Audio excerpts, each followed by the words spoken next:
সন্তান বাবার দীর্ঘদিনের অনুপস্থিতির পরে যখন পেয়েছিলেন, বাবার প্রতিও তার শ্রদ্ধা আবেগ সীমাহীন ছিল।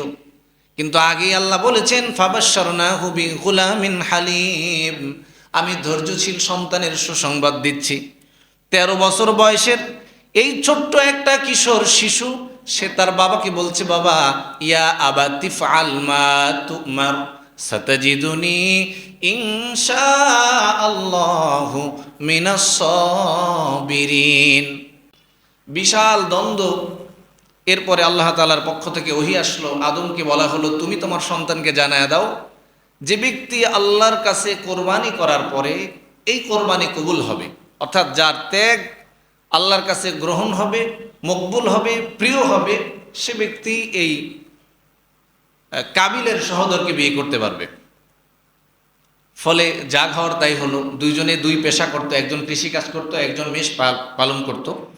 মেষ পালনকারী যিনি, তিনি তার পক্ষ থেকে মেষ পেশ করলেন আল্লাহর দরবারে পাহাড়ের উপরে, আর যিনি কৃষিকাজ করতেন তিনি তার পক্ষ থেকে গম, শস্য, অন্যান্য ইত্যাদি পেশ করলেন পাহাড়ের উপরে। যেহেতু ওই সময় কোরবানি তাৎক্ষণিকভাবেই বোঝা যেত কবুল হয়েছে কিনা, আর তার প্রক্রিয়া ছিল ফাতাকুলুহুন নার, আগুন ওই যার কোরবানি কবুল হতো সেই কোরবানির বিষয়টাকে, বস্তুটাকে ভস্মীভূত করে দিত, পুড়িয়ে দিত, ছারখার করে দিত।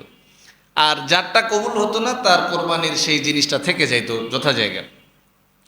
ফলে যা হওয়ার তাই হলো, হাবিলের কোরবানি কবুল হলো, কাবিলেরটা হলো না।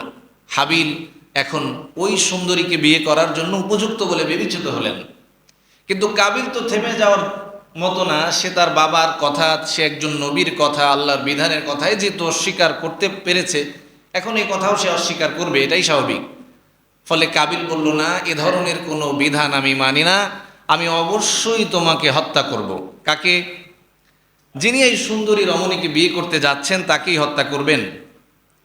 আল্লাহ তাআলা এই ঘটনা কোরআনে বলেছেন, সূরা মায়েদার 27-28 নম্বর আয়াতের মধ্যে আপনারা পাবেন। এখানে আল্লাহ বলছেন, ইদ কাররাবা কুরবানান ফাতুকুব্বিলা মিন আহাদিহিমা ওয়া লাম ইউতাকাব্বাল মিনাল আখার। আল্লাহ বলছেন, তারা দুইজনেই আমার কাছে কোরবানি পেশ করলো, একজনেরটা আমি কবুল করলাম, আর একজনেরটা গ্রহণ করলাম না, কবুল করলাম না। ফলে যার কোরবানি আমি কবুল করিনি, সে বলল, ক্বালা লা আকতুলান্নাক, আমি তোমাকে অবশ্যই হত্যা করব। ফলে রাস্তা ক্লিয়ার হবে, তোমার আকাঙ্ক্ষিত সেই কন্যাকে আমি বিয়ে করব। এরপর আল্লাহ তাআলা বললেন, ক্বালা ইন্নামা ইয়াতাকাব্বালুল্লাহু মিনাল মুত্তাকিন। এটা হাবিল বলেছেন, আল্লাহ না, হাবিল বলেছেন, দেখো, ইন্নামা ইয়াতাকাব্বালুল্লাহু মিনাল মুত্তাকিন, আল্লাহ যার তার কোরবানি কবুল করেন না। যিনি মুত্তাকি তার কোরবানি আল্লাহ কবুল করবেন। ফলে তুমি যদি সিদ্ধান্ত নেও আমাকে হত্যা করবা, তুমি করতেই পারো। এখানে দৃষ্টি আকর্ষণের জন্য বলছি যে, হাবিলকে যখন কাবিল হত্যা করার স্পষ্টত হুমকি দিল, হুঁশিয়ারি দিল, এর বিনিময়ে, এর উত্তরে, প্রতি উত্তরে হাবিল কি বললেন, আল্লাহ তাআলা সে কথা কোরআনে বলে দিচ্ছেন। হাবিল হুমকি দেওয়ার পূর্ণ যোগ্যতা তারও ছিল, তিনিও নবীপুত্র, তিনিও একই খাবার খান, তিনিও শক্তিশালী, তিনিও আসমানের আদেশে আদিষ্ট একজন ব্যক্তি, বরং তার ক্ষমতা আরও বেশি। কিন্তু আল্লাহকে যারা ভয় করে তারা মূলত প্রতিশোধটা এভাবে নিতে চায় না। কিভাবে নেয়? সেই প্রথম প্রজন্মের প্রথম ব্যক্তিদের থেকেই আল্লাহ তাআলা সেই ঘটনাকে কোরআনে লিপিবদ্ধ করেছেন এভাবে। হাবিল বলছেন, লা ইন বাসাত্তা ইলাইয়া ইয়াদাকা লিতাকতুলানি মা আনা বিবাসিতি ইলাইয়া ইয়াদাকা লিতাকতুলাক।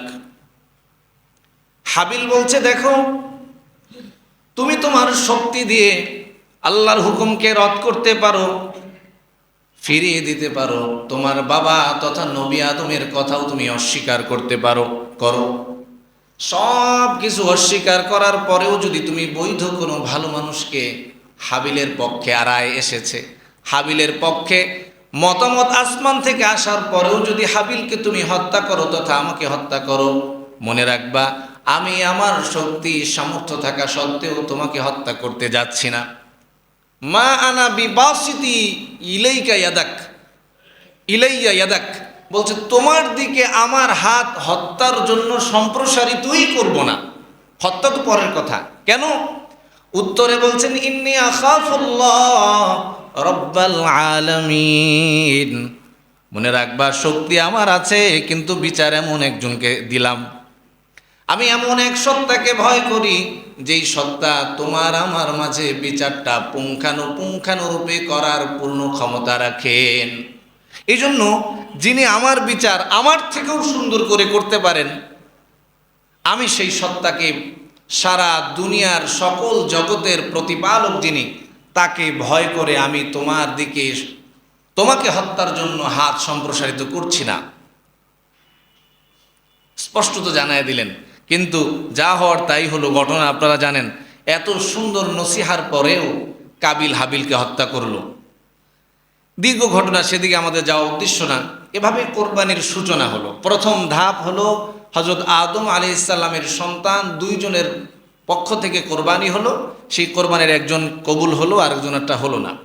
এভাবে যেতে যেতে দ্বিতীয় ধাপ হলো পরবর্তী উম্মতরাও কোরবানি দিতেন, তবে সময়ের সাথে সাথে পরিবর্তন আসছে। ইব্রাহিম আলাইহিস সালামের জমানার পূর্ববর্তী সময়ে যারা কোরবানি দিয়েছেন তাদের কথাটা আল্লাহ তাআলা কোরআনে এভাবে বলেছেন, আল্লাযীনা ক্বালু ইন্নাল্লাহা আহিদা ইলাইনা আল্লা নুমিনা লিরাসূলিন হাত্তা ইয়াতিয়ানা বিকুরবানিন তাকুলুহুন নার।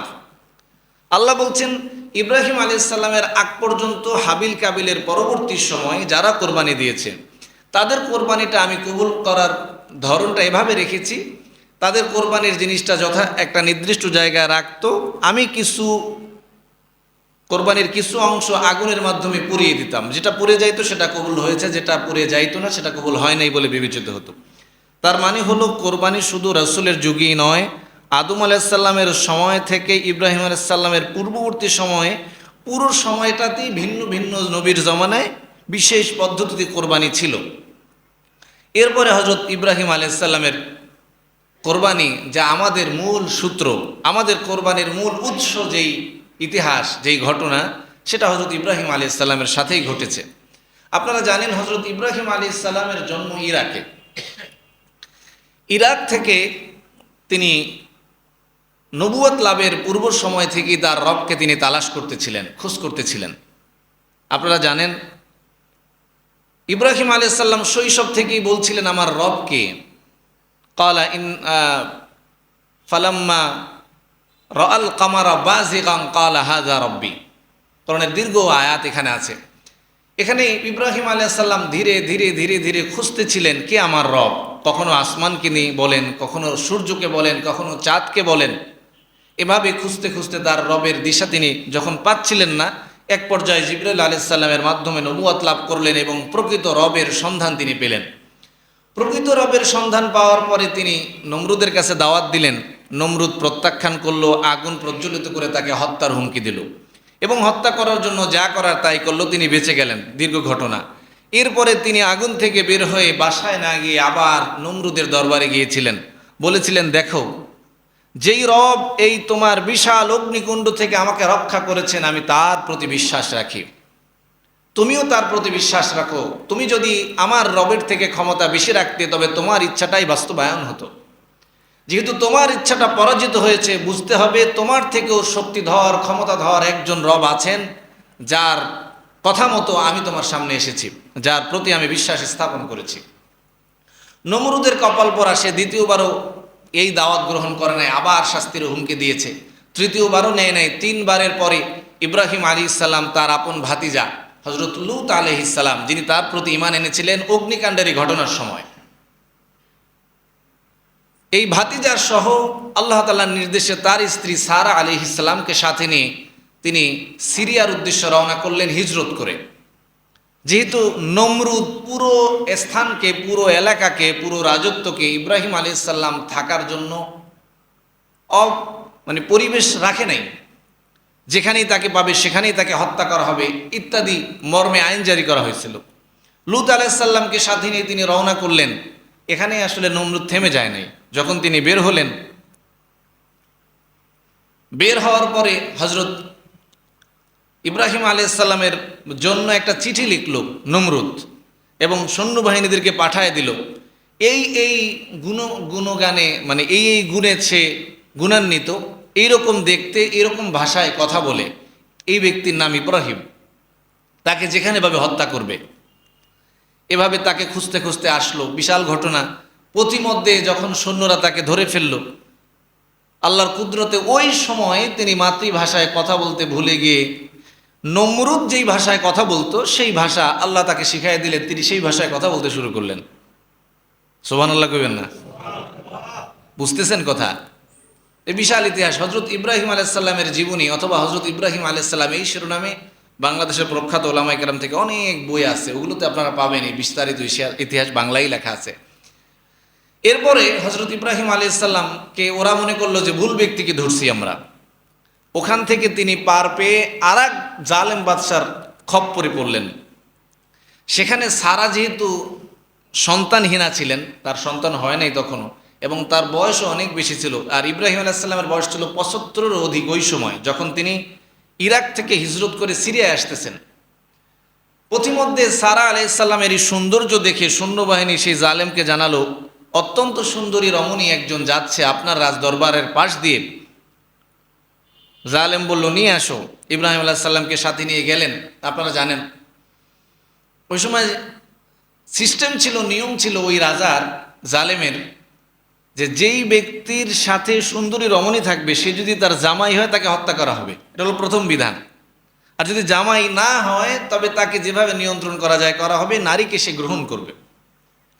ইব্রাহিম আলাইসাল্লামের স্ত্রী, আবার একই সাথে তিনি তার চাস্তো বোনও ছিলেন। তিনি সেই মুহূর্তে স্ত্রীর পরিচয় দেন নাই, এটাও আল্লাহর ইশারা ছিল। তিনি বলেছিলেন আমার বোন। যাই হোক, এরপরে তার দিকে হাত সে বাড়াইল গুনাহের জন্য, 3 বার বাড়াইল, 3 বারই অচেতন হলো, অবশ হলো, হাত পা আর নাড়াইতে পারে না, প্যারালাইসিস হয়ে গেল সেই বাচ্চার। এগুলো গল্প না, এটা কোরআন সুন্নাহর স্পষ্ট ইতিহাস, হাদিসের স্পষ্ট ইতিহাস। এরপরে সেখান থেকে যখন সেই জালেম বুঝতে পারলো ইব্রাহিম কোনো সাধারণ ইব্রাহিম নন, সে তার প্রতি মুগ্ধ হলো এবং তার পক্ষ থেকে একজন সুন্দরী রমণীকে তাকে দান করলেন হাদিয়া স্বরূপ, যার নাম ছিল হাজার, যিনি হজরত ইসমাইলের মা হতে যাচ্ছেন। এজন্যই পিছন থেকে বললাম ইতিহাসটা। হজরত হাজারকে দিলেন হাদিয়া, হাজারের সাথে বিবাহ বন্ধনে আবদ্ধ হলেন, ছুটে আসলেন ফিলিস্তিন, বর্তমান বাইতুল মুকাদ্দাস। সেখানে আসার পরে সেই গর্ভে, অর্থাৎ সারা আলাইহিস সালাম তো প্রথম স্ত্রী, আর ওই সময়ের বিধান ছিল সেকেন্ড, এরপরে থার্ড, এর পরবর্তী যত স্ত্রী হবে তারা প্রথম স্ত্রীকে ফলো করবে এক হিসাবে, খাদেমা হিসাবে, অর্থাৎ প্রথম স্ত্রীর মর্যাদা স্পেশাল থাকবে। সেই জায়গা থেকে সারার সন্তান না হয়ে হাজার আলাইহিস সালামের গর্ভে আল্লাহ তাআলা সন্তান দান করলেন, যার নাম হলো ইসমাইল। যেহেতু খাদেমার ঘরে সন্তান হয়েছে, এটা সারার কাছে একটু খারাপ লাগতেই পারে। তার বয়স তখন প্রায় 80-র কোঠায়। ওই সময় তার গর্ভে সন্তান নাই, যাকে খাদেমা হিসেবে পাঠানো হলো তার ঘরে সন্তান আসছে, এটা তার কাছে একটু বিরক্তির কারণ হয়েছে। এরপরে আল্লাহ তাআলা কুদরতিভাবে ওহী পাঠালেন যে ইব্রাহিম যেন তার স্ত্রী হাজারকে এই পুত্র সন্তান সহ ধু মরুভূমিতে পাঠায়া দেন, বিশেষ এক জায়গায়, যা বর্তমান বাইতুল্লাহ, এই হিরেম শরীফ, এই জায়গায় যেন আল্লাহ পাঠান। এই জায়গাটা দেখানো হয়েছে, এখানে আন্দাজি কোনো ঘটনা ঘটে নাই, মনে রাখবেন। এই সব কিছু আল্লাহ তাআলা করাচ্ছেন বলেই হয়েছে, নতুবা 1000 বছরের এই স্মৃতি সংরক্ষিত থাকতো না। এই ঘটনা যদি বাইতুল্লাহর হেরেমে না হতো, ওখানে এত বড় ইতিহাস, এই হাজী সাহেবরা সেখানে যাওয়া, এই স্মৃতিকে ধারণ করা, পরবর্তী সকল নবীরা এই একই সীমানার মধ্যে ইবাদত মনে করে তওয়াফ করা, এটা হতো না। নিশ্চয়ই এখানে আল্লাহ তাআলার কুদরতি প্ল্যানিং কাজ করেছে। প্রিয় ভাই, এরপরে হজরত ইব্রাহিম আলাইহিস সালাম তার সন্তান এবং তার স্ত্রী ওনাদেরকে নিয়ে আসলেন।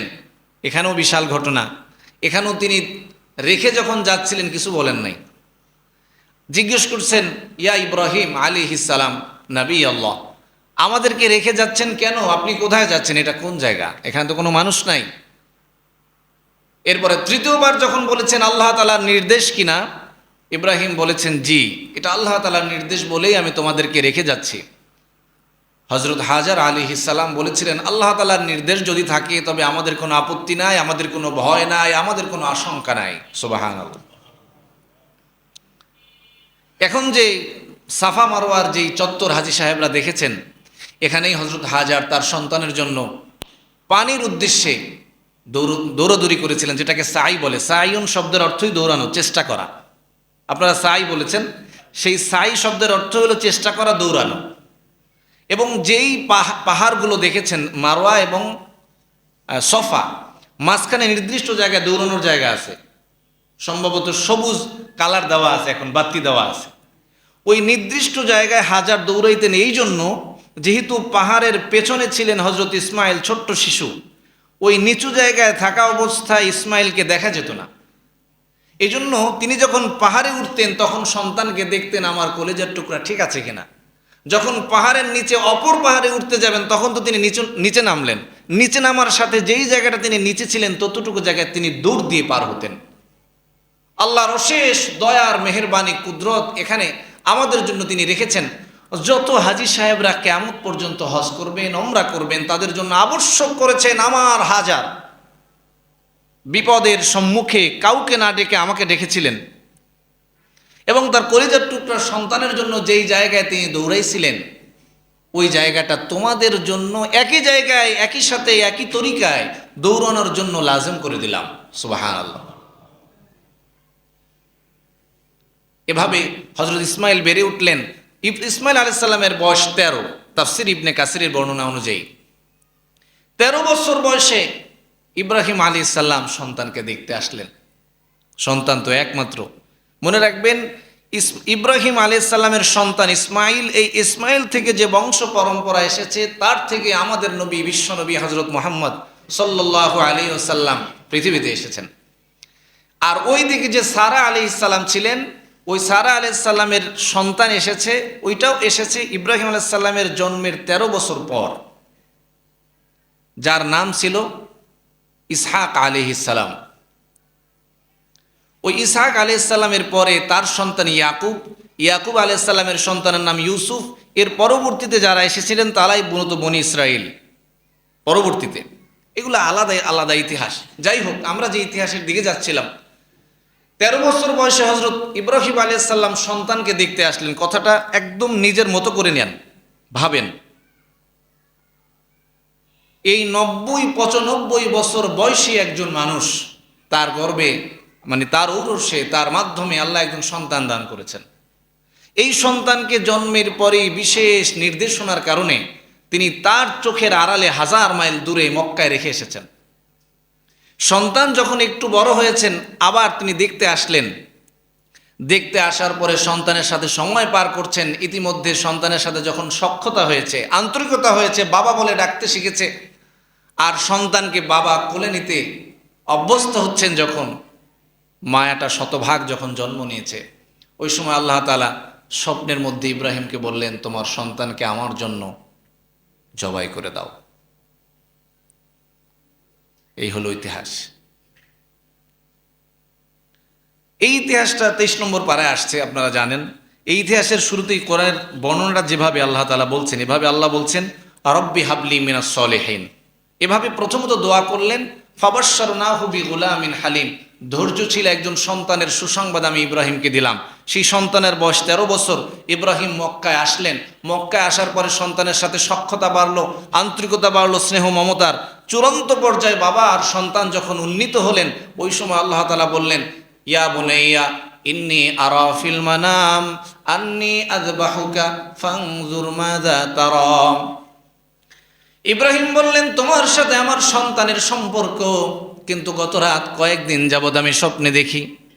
স্বপ্নের মধ্যে দেখেছি তোমাকে আমি আল্লাহর জন্য উৎসর্গ করে দিচ্ছি। সন্তান বাবার দীর্ঘদিনের অনুপস্থিতির পরে যখন পেয়েছিলেন, বাবার প্রতিও তার শ্রদ্ধা আবেগ সীমাহীন ছিল। কিন্তু আগেই আল্লাহ বলেছেন, ফাবাশশারনাহু বিগুলামিন হালিম, আমি ধৈর্যশীল সন্তানের সুসংবাদ দিচ্ছি।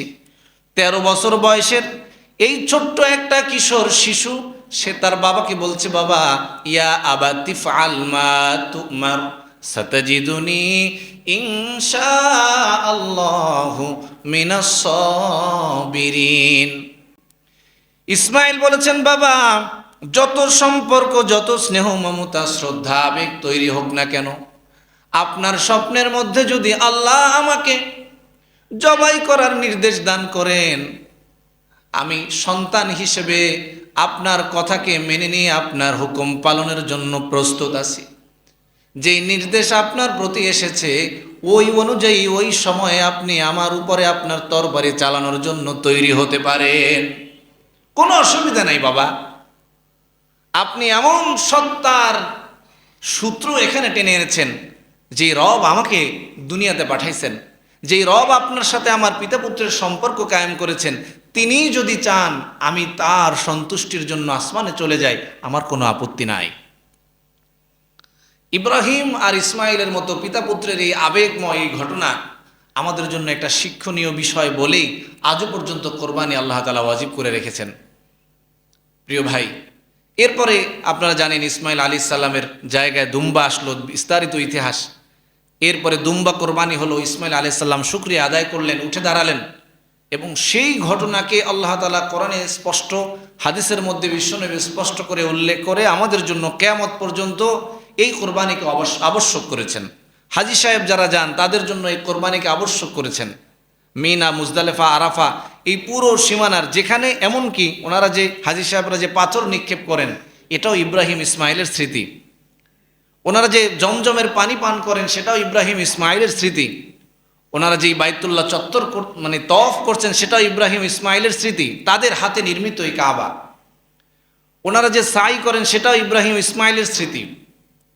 মিনায়, মুজদালেফায়, আরাফায় এবং কঙ্কর নিক্ষেপের বিশেষ এই জায়গাগুলোতে যাহা কিছু করেন, এই অধিকাংশের বেশি বা অধিকাংশগুলো ইব্রাহিম এবং ইসমাইলের স্মৃতি।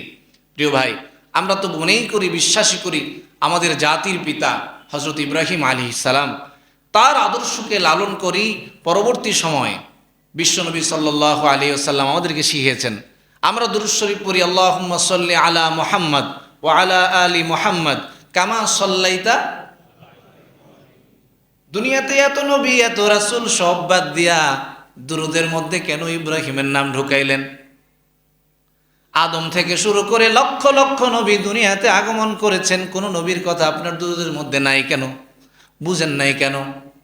এত নবী, এত রাসূল, এত জলিল কদর নবী আসমানে গিয়েছেন। মূসা বলেছেন আখি, দাউদ বলেছেন আখি, সুলাইমান বলেছেন আখি, সবাইকে ভাই। শুধুমাত্র ইব্রাহিম তাকে পিতা বলেছেন, আর আদম আলাইহিস সালামকেও পিতা বলেছেন। প্রিয় ভাই, এজন্য এই কোরবানি মনে রাখবেন, এটা কোনো গাছ মাছ লতা পাতার পূজা করার মতো নয়। মন চাইলো একটা প্রাণী আমরা জবাই করলাম, গোশত খাইলাম, এটা নয়। আমাদের ধর্মের গুরু রহস্য সূচনা থেকে অদ্যাবধি ছিল, আছে, থাকবে, যার প্রতিটা শব্দের, প্রতিটা অক্ষরের প্রমাণ আসমানি কিতাব থেকে আমরা সংরক্ষণ করি, তার উপর আমল করি। কোনো ধরনের ডান বাম চেঁচোরা করার কোনো সুযোগ নাই। অনেকেই যারা আমরা দুনিয়াতে শুনি সনাতন ধর্ম, এই সনাতন ধর্ম বলে তারা দাবি করে এটা যে ইসলাম, অথবা ইসলাম যেই ধর্ম লালন করে, যে আদর্শ লালন করে, সেটা নব আবিষ্কৃত। আর ইসলামের পূর্বে যে ধর্ম তারা ধারণ করত বা শিরক করত, মুশরিক ছিল যারা, তাদেরকে তারা মনে করে পূর্ববর্তী ধর্ম। এই জন্যই তো তারা বাইতুল্লাহর হেরেমের নিচে, বাইতুল্লাহর কাবা ঘরের নিচে তারা মূর্তি খুঁজে পায়। প্রিয় ভাই, মনে রাখবেন, যদি আদম আলাইহিস সালাম সর্বপ্রথম মানব হন, আর তিনি যদি তাওহীদবাদী হন, তিনি যদি তাওহীদের পক্ষে দাওয়াত দিয়ে থাকেন, তবে তাওহীদ আগে নাকি শিরক আগে? ভাই, কথা বুঝতেছেন? তা আদম আলাইহিস সালামের মাধ্যমে যেই তাওহীদের জন্ম এই জমিনে হয়েছে, সেই জমিনের মধ্যে কোনো ব্যক্তি, কোনো জাতি, কোনো গোষ্ঠী যদি আপনাকে বিশ্বাস করাইতে চায়, যে কোনোভাবেই হোক না কেন, যে একাত্মবাদের পূর্বে বহুত্ববাদ ছিল, এই স্পষ্ট মুনাফিকি করছে, মিথ্যাবাদী হিসাবে আপনার সামনে সে প্রতিষ্ঠিত হতে যাচ্ছে। প্রিয় ভাই, মোট কথা হলো, আল্লাহ তাআলা দুনিয়াতে ইসলামকে পাঠাইছেন, দ্বীনকে পাঠাইছেন সূচনা থেকে অদ্যাবধি, যার সূত্র আমাদের কাছে সুস্পষ্ট। কোরআন সুস্পষ্ট, হাদিস সুস্পষ্ট, নবীদের জীবনী আমাদের সামনে সুস্পষ্ট। সুতরাং কোরবানি এই ইসলামেরই একটি শায়ের নিদর্শন। এটার পেছনেও সূত্র আছে, ইতিহাস আছে, এর পেছনেও দলিল আছে। আল্লাহ আমাদেরকে বুঝে আমল করার তৌফিক দান করেন। প্রিয় ভাই, সর্বশেষ রাসূল সাল্লাল্লাহু আলাইহি ওয়াসাল্লাম কোরবানি করেছেন, তার সপক্ষে অনেক হাদিস আছে। যেহেতু তার মাধ্যমে কোরবানিটা দুনিয়াতে ইতিহাস হিসাবে কোনো কিছু হয় না, ইতিহাসটা মূলত ইব্রাহিম আলাইহিস সালাম। এই জন্য রাসূলের এই কোরবানির ঘটনাটাকে আমরা বিস্তারিত আলোচনা করতে যাচ্ছি না। বাকি তিনি একটা কথা তার হায়াতে আমাদেরকে জানায় গেছেন, কোরআনের মধ্যে সে আয়াতটাও হাদিসটাও আছে। সূরা হাজের 37 নম্বর আয়াতের মধ্যে আল্লাহ তাআলা তার জবানে, তার হাবিবের জবানে আমাদেরকে জানাইছেন যে এই কোরবানি আদম থেকে শুরু করে সকল যুগে যেরকম ছিল, আমার রাসূলের ইন্তেকালের পরে কিয়ামতের পূর্ববর্তী সময় পর্যন্ত থাকবে। যে এই কোরবানিটা শুধু কোরবানি হিসেবে থাকবে না, এখানে তাকওয়ার লেনাদেনা থাকবে, আল্লাহর সাথে সুসম্পর্কের লেনাদেনা থাকবে। অর্থাৎ আল্লাহ তাআলার সম্পর্ক যার সাথে বেশি তার কোরবানি কবুল হবে, আর যার সাথে সম্পর্ক নাই তার কোরবানি কবুল হবে না। এজন্য একটা আয়াতের মধ্যে আল্লাহ তাআলা বলছেন, লা ইয়ানালাল্লাহা লুহুমুহা ওয়ালা দিমাউহা ওয়ালাকি ইয়ানালুহুত তাকওয়া মিনকুম। এখানে আল্লাহ তাআলা বলেছেন, দেখো তোমরা যেই পশুকে কোরবানি করো, জবাই করো, সেই কোরবানির পশুটার এক ফোঁটা রক্ত, এক টুকরো গোশত আমি খোদার দরবারে আসে না, পৌঁছে না, দরকারও নাই। এই পুরো কোরবানির গোশত, পুরো কোরবানির রক্ত, এক ফোঁটা রক্তও যদি আমার কোনো নবী, আমার কোনো ওলি, আমার কোনো দুস্থরাও না পায়, না পৌঁছে, তো তবুও কোনো অসুবিধা নাই। তবে অসুবিধা হলো সেই জায়গায় তোমার প্রাণী ক্রয় থেকে শুরু করে শেষ পর্যন্ত যদি আমার রেজা, সন্তুষ্টি, তাকওয়া তোমার দিলের ভিতরে থাকে, আমার রেজা, সন্তুষ্টি আর তাকওয়া যদি তোমার এই সমস্ত কিছুর মধ্যে মাথায় থাকে, জেহেনে থাকে, তবে মনে রাখবা ইনশাআল্লাহ তোমার তার মানে কোরবানি কবুল হয়ে যাবে। আর যদি সকল নিয়ত থাকে, সকল কিছুই করো, কোরবানিটা আমার জন্য না হয়, তাকওয়া পরহেজগারি আমার সন্তুষ্ট না থাকে, তবে আমার সন্তুষ্টহীন কোনো ইবাদত আমার কাছে পৌঁছাবে না, এবং এর কোনো বেনিফিট, এর কোনো বিনিময় তুমি কিয়ামতের দিন পাবে না। এজন্য আমরা চেষ্টা করব এই আয়াতের বিষয়টাকে সামনে রেখে, আমি গত সপ্তাহে বলেছিলাম যে নিয়ত করতে তো কেউ দেখে না, এখানে কোনো ওই যে কি বলে সিসি ক্যামেরা দিয়ে ধরাও যায় না কার নিয়ত কি। এজন্য আমরা আসলে আল্লাহর কাছে এই নিয়তটাই করব, যারা কোরবানির নিয়ত করেছেন, এখন তো জিলহজ মাস চলছে, কোরবানির নিয়ত নিশ্চয়ই আপনারা নিশ্চিত করে ফেলেছেন কারা কোরবানি দিবেন, কারা দিতে পারবেন না। তো যারা নিয়ত করে ফেলেছেন তাদেরকে এতটুকুই অনুরোধ করব যে হাবিল কাবিলের কোরবানি নবীপুত্র হওয়ার পরেও একজনেরটা গ্রহণযোগ্য হয় নাই, প্রত্যাখ্যাত হয়েছে, ফিরিয়ে দেওয়া হয়েছে। পরবর্তী সময়ে ইব্রাহিম আলাইহিস সালামের পূর্ববর্তী লক্ষ লক্ষ নবীরা, নবীদের ছেলেরা, আত্মীয় স্বজনরা, মুমিনরা কোরবানি দিয়েছে, সবার কোরবানি কবুল হয় নাই, অনেক কোরবানি ফেরত গিয়েছে। কিন্তু বিশ্বনবীর বদৌলতে আপনার আমার কোরবানি ফেরত আসছে কিনা দেখা যাচ্ছে না। যদি দেখা যাইতো সমাজে আমরা মুখ দেখাতে পারতাম না। আমার স্ত্রী, আমার সন্তান, আমার আত্মীয় স্বজনের কাছে আমি যে আসলে পাপিষ্ঠতা প্রমাণিত হয়ে যেত। ওনার একান্ত বিশেষ দোয়ার কারণে আমাদের কোরবানিটা ফেরত আসছে কিনা সেটা কেউ দেখতেছে না, বুঝতেছে না, বুঝবেও না। কিন্তু উনি শিখায় গেছেন, দেখো তোমার কোরবানি কবুল হয়েছে কিনা তার একটা সারমর্ম মাথায় রাখবা, তুমি কার জন্য দিচ্ছ। তোমার কোরবানি যদি আল্লাহর জন্য হয়, ধরে নাও ইনশাআল্লাহ আল্লাহ কবুল করে নেবেন। আর যদি আল্লাহর জন্য না হয়, এই কোরবানি ফেরত আসবে, কোনো সন্দেহ নেই, হয়তো গোশত খাওয়া হবে। প্রিয় ভাই, এজন্য আল্লাহর কাছে আমরা একদম বিনা শর্তে এই কথা কি বলতে পারি, আল্লাহ যদি কোরবানি দেই ইনশাআল্লাহ আপনার জন্যই দিব, ইনশাআল্লাহ। এই নিয়তটা করবেন, পরিবারের সদস্যদেরকে শিখাবেন, যারা শেয়ারে কোরবানি দিবেন, সকল শেয়ারকে আপনারা এই কথাটা তাশকিল করবেন। এটা বারবার বলার বিষয় না, আবার এমনভাবে বলারও বিষয় না যেটা আরেক মুসলিম ভাই কষ্ট পায়। মনে রাখবেন, কারো এবাদত নিয়ে কটাক্ষ করার কোনো অধিকার অন্য কারো নেই, কোনোভাবেই নাই। আপনি সর্বোচ্চ পারেন তাকে উৎসাহ দিতে, বুঝাইতে, বলতে, তাশকিল করতে। এবং সেটা এই প্রক্রিয়ায় হতে পারে, যেহেতু আমি এই গরুর সাথে আছি, এই গরুর সাথে আপনি আছেন, আপনি আছেন, আপনি আছেন, সেই জায়গা থেকে আমরা একই সাথে এইরকম কথা বলতে পারি যে ভাই মেহেরবানি করে আমরা নিয়ত কেবলমাত্র আল্লাহর জন্য করে নেই। আমরা জানি আপনারা আল্লাহর জন্যই করেছেন, তারপরও নবায়ন করে নেই। পারবো ইনশাআল্লাহ? ইনশাআল্লাহ প্রত্যেকেই আল্লাহর জন্য কোরবানি দিব। আল্লাহ যদি এই কোরআন যদি সত্য হয়, রাসূলের বাণী যদি সত্য হয়, তবে ইনশাআল্লাহ আল্লাহর জন্য কোরবানি দিলে আমাদের কোরবানি কবুল হবে ইনশাআল্লাহ। একজন প্রশ্ন করেছিলেন যে হুজুর, কোরবানির মধ্যে যদি যেই টাকা দিয়ে কোরবানি দিচ্ছি এটা যদি কোনো হারাম টাকা না হয়, কিন্তু আমার হারাম ইনকাম আছে, থাকে না, পার্ট থাকে না, আমি জানি না, তো এই পার্টের মধ্যে আমার একটা হালাল ইনকাম একটা হারাম ইনকাম, এটা আমি ভালো করে জানি। এখন আমি যদি হারামটা না দিয়ে হালালটা দিয়ে দিই, কোরবানি কবুল হবে কিনা, কি বলেন? এখন আসলে অনেক বিষয়গুলো আপনারা প্রশ্ন করেন দেখে বলতে হয়, সব কথা বলতেও তো ঝামেলা। তো মোট কথা মনে রাখবেন, আপনার আল্লাহর জন্য যে ইবাদত করছেন এর মধ্যে কোনো হুরমত, কোনো হারাম যুক্ত করা যাবে না। যদি করেন কবুল হচ্ছে কিনা আমরা তো দেখি না, এতটুকু মনে রাখবেন। আপনি যদি শতভাগ নিশ্চিত না হন যে আমার ইনকামের মধ্যে, আমার আয়ের মধ্যে, আমার কোরবানির মধ্যে হারাম আছে, ফয়সালা ফতুয়া আপনি দিয়ে দিয়েন। ফতুয়া সব ইমাম সাহেবের কাছ থেকে নিতে হয় কেন, নেবেন কেন? আপনারা তো বুঝেন আল্লাহর জন্য যে জিনিসটা করছেন সেটা যদি সৎ পথে না হয় তার মধ্যে ঝামেলা হওয়ার সম্ভাবনা আছে। আল্লাহ চাইলে দুনিয়ার সবার কোরবানি কবুল করতে পারেন, আল্লাহ চাইলে আবু জেহেল, উতবা সাহেবারও জান্নাত দিতে পারেন, ওনার ইচ্ছা, আমাদের তো কিছু করার নাই ভাই। এজন্য আমাদেরকে যে নির্দেশনা দেওয়া হয়েছে সেই নির্দেশনার মধ্যে হালাল অর্থ দিয়ে, হালাল নিয়তের মাধ্যমে, সুন্নতের পদ্ধতিতে আল্লাহর দরবারে বিশেষ সময় একটা প্রাণীকে উৎসর্গ করা, কোরবানি করা, এই প্রক্রিয়াটা আমরা ঠিকঠাক রাখলে আশা করা যায় ইনশাআল্লাহ কবুল করবেন।